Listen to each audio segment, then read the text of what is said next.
Bangladesh has been invited as a guest nation at the G20. How does Bangladesh stand to benefit from the forum and what are its expectations? Find out in our next report.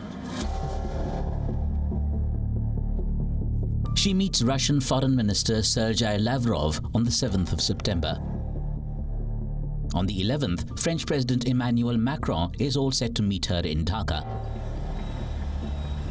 And in between, she's coming to India on the 8th to participate in the G20 meetings. We're talking about Bangladesh's Prime Minister, Sheikh Hasina.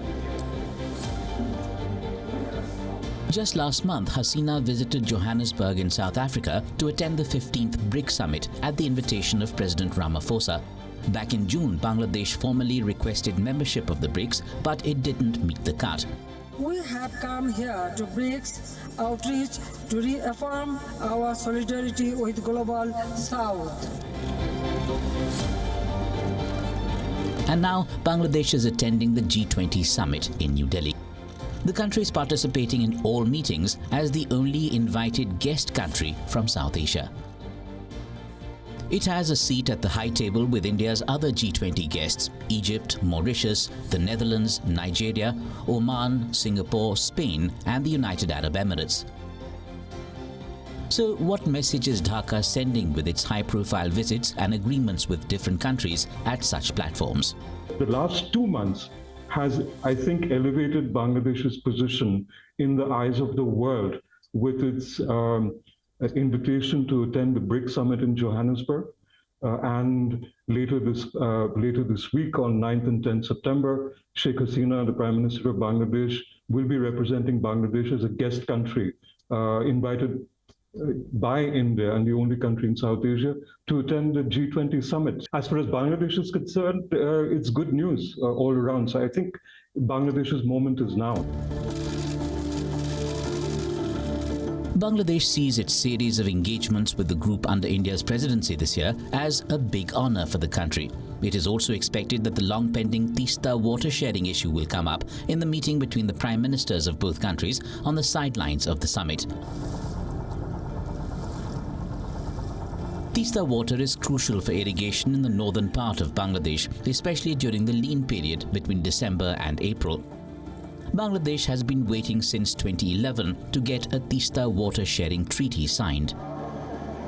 Apart from this, a rail link between Bangladesh and India, originating from Akhora in Bangladesh to Agartala in India, is set to be virtually inaugurated during the upcoming 18th G20 summit. The 15-kilometer-long rail route with 10 kilometers in Bangladesh and 5 kilometers in India will be a vital link.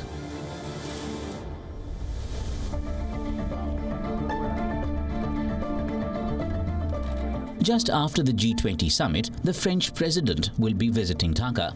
This will be the first time the head of state from France will visit Dhaka in nearly 33 years. The last French president to visit Dhaka was François Mitterrand in 1990.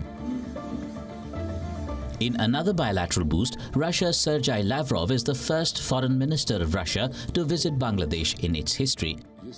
These international bilaterals reflect that Bangladesh has become a promising economy in South Asia.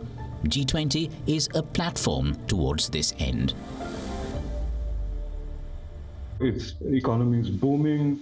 It is the second largest garment exporter in the world after China. Infrastructure is developing very greatly.